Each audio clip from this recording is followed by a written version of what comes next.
السلام علیکم ورحمۃ اللہ وبرکاتہ۔ آج جمعۃ المبارک کا دن ہے، تو شروع کرتے ہیں آپ کے پیارے پیارے سوالوں کے جوابات۔ پہلا سوال ہے ہمارے بھائی شہزاد انصاری کا۔ وہ سوال کر رہے ہیں مفتی صاحب، پیغمبر اور نبی میں کیا فرق ہے، پلیز بتائیں۔ پیغمبر فارسی زبان کا لفظ ہے۔ پیغمبر کے معنی ہوتے ہیں خدا کا پیغام لا کر بندوں تک پہنچانے والا۔ تو جو نبی ہیں وہ بھی پیغمبر ہیں، جو رسول ہیں وہ بھی پیغمبر ہیں۔ پیغمبر اور نبی میں اس لحاظ سے کوئی فرق نہیں ہے۔ دوسرا سوال ہے ہماری بہن کا، جو ان کا پہلے سوال تھا پچھلے کمنٹ باکس میں بھی۔ تو انہوں نے یہ کہا تھا کہ میں ہندی میں حدیث پڑھنا چاہتی ہوں، اس کے لیے آپ مجھے کوئی پی ڈی ایف لنک وغیرہ دے دیں یا پی ڈی ایف سینڈ کر دیں۔ تو میں نے ان سے کہا تھا کہ انشاءاللہ نیکسٹ ویک تک آپ کا کام ہو جائے گا، کوشش کی جائے گی مکمل۔ اور کوشش مکمل کی بھی گئی، لیکن وقت نے ساتھ نہ دیا، اور پھر کچھ یہ کہ کچھ دن یاد بھی نہیں رہا۔ تو انشاءاللہ ایسا نہیں ہے کہ آپ کی بات ذہن سے بالکل نکل گئی ہے، ذہن میں ہے، اور انشاءاللہ ایک دو دن میں آپ کے سامنے جو ہے آپ کی مطلوبہ کتابیں آپ کے سامنے ہوں گی انشاءاللہ۔ تیسرا سوال ہے ہمارے بھائی عامر خان کا۔ وہ سوال کر رہے ہیں، السلام علیکم مفتی صاحب، میرے یہ ہے کہ میرا سوال یہ ہے، سوال لکھنا بھول گئے۔ میرا سوال یہ ہے کہ میں اللہ کی بہت عبادت کرتا ہوں، نماز پڑھتا ہوں، ہر وقت تسبیح ہاتھ میں رہتی ہے، کچھ نہ کچھ پڑھتے رہتا ہوں، بہت ساری صورتیں جو مفتی ایم قاسمی بتاتے ہیں، بٹ پھر بھی دماغ میں برے خیالات آتے ہیں کہ اللہ میری نہیں سنتے، پھر میں ترنت استغفار پڑھتا ہوں، تو اس سے مجھے گناہ ہوگا اور کیا عبادت قبول نہیں ہوگی؟ اور دوسرا سوال یہ ہے کہ میں اور میرے ابو بہت پریشان ہیں قرض کو لے کے، پلیز ہمارے لیے دعا کیجیے اور کوئی عمل بھی بتا دیجیے کہ قرضہ جلدی اتر جائے۔ نمبر 3، قرآن اگر موبائل میں ہے اور موبائل گر جائے تو کیا گناہ ہوگا، پلیز بتائیں۔ السلام علیکم۔ ان کے 3 سوال ہیں۔ پہلا سوال تو یہ ہے کہ اتنی نماز اور تسبیح ہاتھ کرنے کے باوجود ذہن میں وسوسے اور برے خیالات آتے ہیں، تو کیا اس سے گناہ ہوگا، یا پھر اس سے بچنے کے لیے کیا کرنا چاہیے؟ تو جواب یہ ہے، ذہن میں وسوسے آنے سے گناہ نہیں ہوتا جب تک انسان ان کو اپنی زبان سے ادا نہ کرے، اور یا اس کا خیال دل میں نہ جما لے، ان پر یقین نہ کر لے۔ بہرحال یہ کہ وسوسے آتے ہیں تو آپ جو ہے اللہ سے دعا کریں، پناہ مانگیں ایسے وسوسوں سے۔ قل اعوذ برب الفلق، قل اعوذ برب الناس خاص طور پر پڑھا کریں۔ اس کے علاوہ کہ آپ نے یہ پوچھا کہ گناہ ہوگا، گناہ کچھ بھی نہیں ہوگا۔ دوسری بات میں آپ کو بتا دوں، مجھے یاد ہے کہ میں نے کہیں اس طرح پڑھا ہے کہ ایک یہودی نے آ کے اعتراض کیا تھا صحابہ کے زمانے میں کہ ہم نے سنا ہے کہ جب مسلمان نماز پڑھتے ہیں تو ان کو برے برے خیالات آتے ہیں۔ تو ایک صحابی کہنے لگے کہ ہاں ایسا ہی ہے۔ کہنے لگا ہم جب اپنی رب کی عبادت کرتے ہیں تو ہمیں تو کوئی خیال نہیں آتے۔ تو غالباً اس کے اس اعتراض کا جواب سیدنا ابو بکر صدیق رضی اللہ تعالیٰ عنہ نے دیا تھا۔ وہ یہ تھا کہ فرمانے لگے چور اسی گھر میں آتا ہے جس میں خزانہ ہوتا ہے، جو ڈبہ پہلے ہی خالی ہے اس میں چور کیا کرے گا آ کر؟ تو مطلب یہی ہے کہ وسوسے اگر آتے ہیں تو ایسا نہیں ہے، بلکہ یہ ہے کہ شیطانی وسوسے آتے ہیں تو مسلمانوں کے پاس ہی آتے ہیں، غیروں کے پاس نہیں آتے۔ بہرحال یہ ہے کہ اللہ کی پناہ مانگنا چاہیے۔ دوسرا سوال ان کا یہ تھا کہ قرض کی ادائیگی کے لیے دعا کی جائے، تو ہم بھی دعا کرتے ہیں اور آپ سبھی سننے والوں سے کہتے ہیں کہ دعا کریں ان کے لیے خاص طور پر، اور سبھی مسلمانوں کے لیے، کہ اللہ رب العزت تمام مقروض کے قرض کی ادائیگی فرمائے۔ جتنے بھی لوگ ہیں جن کے اوپر قرض ہے، قرض کے بوجھ میں دبے ہوئے ہیں، اللہ ان کو آسانی فرمائے۔ دوسرا یہ ہے کہ قرض کے لیے عمل پوچھا ہے، تو سب سے بہترین عمل تو یہ ہے کہ اللہ سے دعا کریں۔ دوسرا یہ کہ صدقہ کریں۔ صدقے کے لیے ضروری نہیں ہے کہ آپ 100 روپے صدقہ کریں، آپ 10 روپے بھی صدقہ کر سکتے ہیں۔ یہ بھی ضروری نہیں ہے کہ آپ 10 روپے ہی صدقہ کریں، آپ 1 روپیہ بھی صدقہ کر سکتے ہیں، یعنی آپ جتنا چاہیں اتنا صدقہ کریں اور اللہ سے دعا کریں۔ تیسرا سوال یہ ہے کہ قرآن کریم اگر موبائل میں ہو اور موبائل گر جائے تو کیا گناہ ہوگا؟ جی بالکل گناہ نہیں ہوگا، لیکن یہ ہے کہ قرآن کریم جب موبائل کی اسکرین پر آپ کے پلے ہو رہا ہے اور آپ اس کی تلاوت کر رہے ہیں تو اچھی طرح سے موبائل کو بھی رکھ لیا کریں بادب، جسے قرآن کریم کو رکھا جاتا ہے کسی ہیلپ یا تکیے وغیرہ پر، اس کے بعد ہی اس کو پڑھیں، یا اگر ہاتھ میں پکڑے ہوئے ہیں تو اچھے سے پڑھیں۔ بہرحال گناہ نہیں ہوگا، لیکن اگر ایسا ہو جائے اور قرآن کریم اسکرین پر پلے ہو رہا ہے تو تھوڑی سی بے ادبی ہے اس کی قرآن کریم کی، تو اس کے لیے اللہ سے توبہ کر لیں۔ بہرحال یہ کیونکہ آپ نے جان بوجھ کر اس کو نہیں گرایا ہے، جان بوجھ کر بے حرمتی نہیں کی ہے، تو گناہ نہیں ہوگا۔ لیکن اگر صرف موبائل گرا ہے، قرآن کریم اسکرین پر پلے نہیں ہے، تو پھر کوئی حرج کی بات نہیں ہے۔ ہمارے بھائی شہزاد انصاری، ان کا سوال ہے، مفتی صاحب جمعہ کی نماز میں کون سی سنت نماز مؤکدہ ہیں اور کون سی غیر مؤکدہ، پلیز ایک ویڈیو اپلوڈ کیجیے۔ تو اس کے لیے آپ کو جاننا چاہیے کہ ظہر میں کل 14 رکعات ہیں، جس میں سے 4 رکعات سب سے پہلے سنت مؤکدہ ہیں، اس کے بعد 2 رکعات جمعے کی جو آپ پڑھتے ہیں امام صاحب کے ساتھ، یہ نماز فرض ہے۔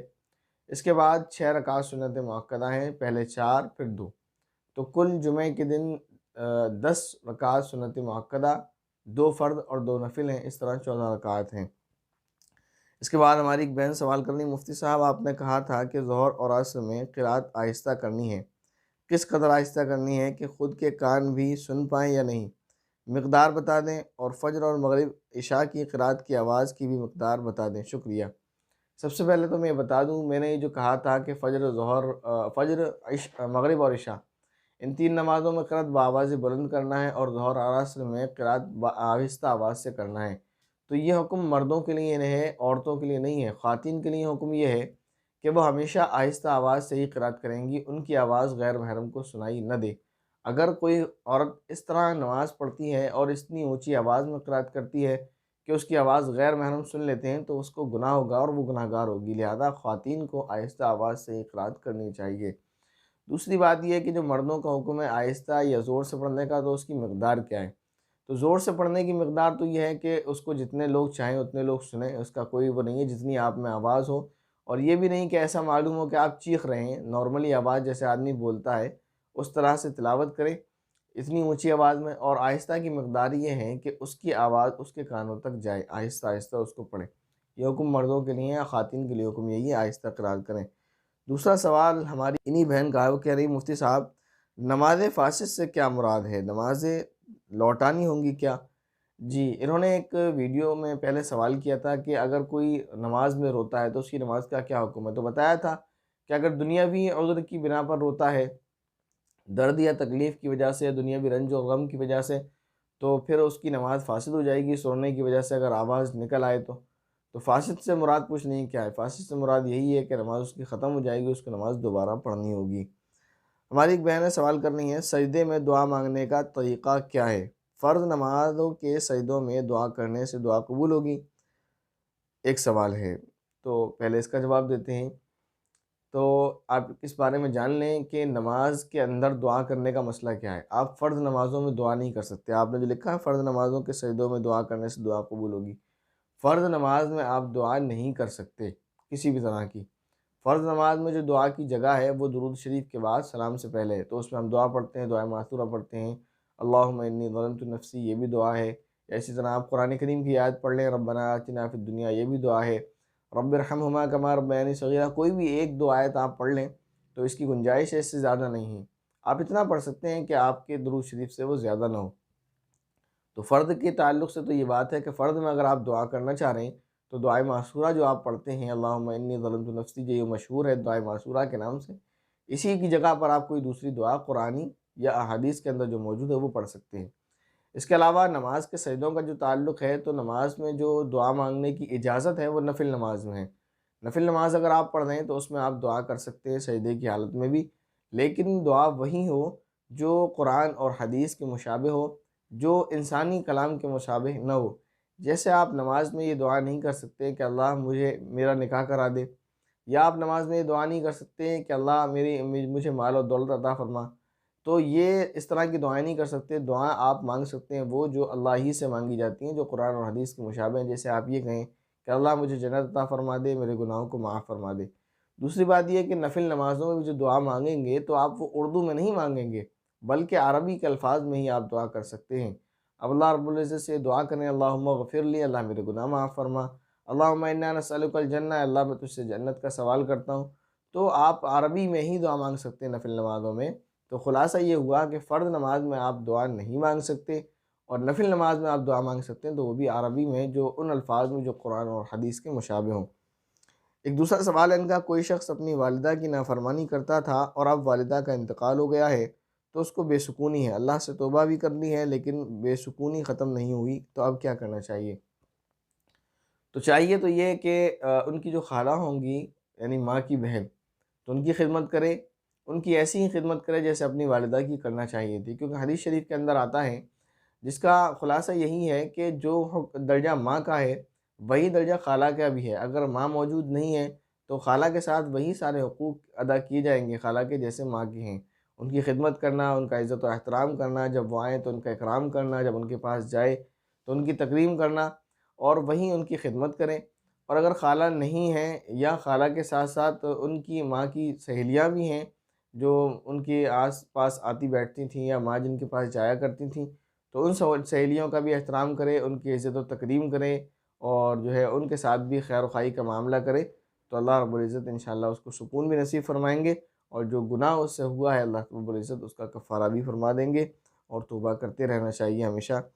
ہماری ایک بہن نے سوال کیا، مفتی صاحب ایک کلپ اس پر بھی بنائیں کہ میدان محشر میں کیا ہوگا، لوگوں کی کیسی تکلیف ہوگی اور کتنے سال تک رہیں گے۔ انشاءاللہ اس پر ویڈیو ضرور بنایا جائے گا۔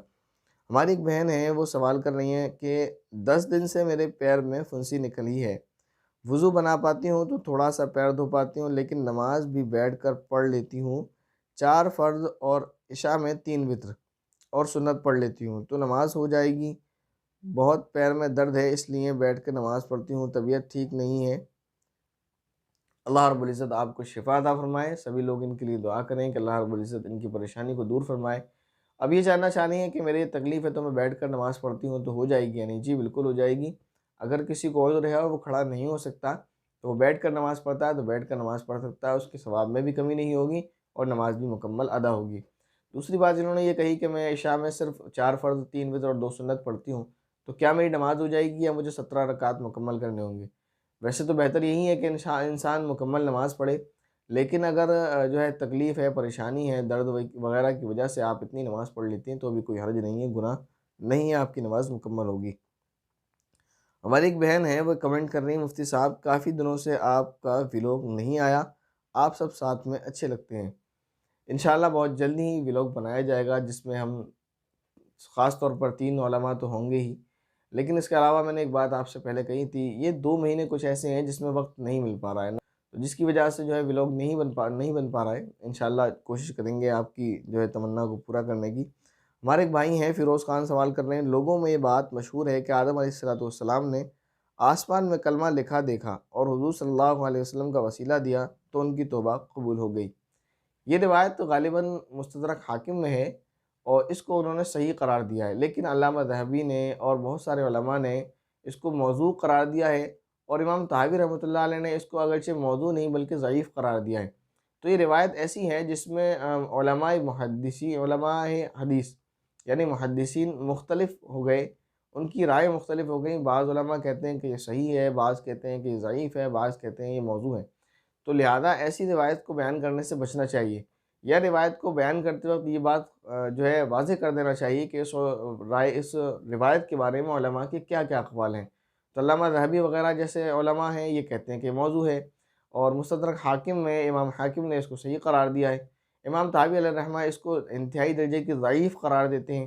تو اس روایت پر اعتماد بس یہ ہے کہ اگر آپ نے پڑھا ہے، سنا ہے تو ٹھیک ہے، لیکن اس پر اتنا اعتماد نہیں کیا جا سکتا۔ باقی وہ روایت جو تفسیر کے ضمن میں نے بیان کی تھی آپ کو کہ حضرت آدم علیہ السلام کو اللہ رب العزت نے قرآن کے اندر ہی وہ آیت ہے جو سکھائی تھی توبہ کے لیے، وہ روایت بالکل صحیح ہے ان روایات کے مقابل میں۔ بہرحال اگر کوئی اس روایت کو بیان کرتا ہے تو اس کو وضاحت کر دینی چاہیے اس روایت کے حکم کے بارے میں۔ ان کا دوسرا سوال کر رہے ہیں، مفتی صاحب اگر عشاء میں تہجد کی کچھ رکعات ادا کر لی، مثلا 8، پھر اگر تہجد کے افضل وقت میں نیند کھل جائے اور پڑھنے کی خواہش ہو تو اب صرف 4 رکعات تہجد کی نیت سے ادا کی جائے گی یا نہ، اس سے زیادہ نہیں؟ کیونکہ تہجد کی زیادہ سے زیادہ 12 رکعات ہوتی ہیں۔ مسئلے کی وضاحت کر دیں تو مسئلے کی وضاحت یہ ہے کہ اگر آپ عشاء کی نماز کے بعد تہجد پڑھ کر سوئے ہیں، پھر اگر آپ کی آنکھ کھل گئی ہے تہجد کے افضل وقت میں، تو آپ کو چاہیے کہ آپ تہجد کی جتنی رکعات آپ چاہے پڑھ لیں، 4 پڑھنا چاہیں 4 پڑھ لیں، 8 پڑھنا چاہیں 8 پڑھ لیں، دوبارہ 12 پڑھنا چاہیں 12 پڑھ لیں، کوئی حرج نہیں ہے۔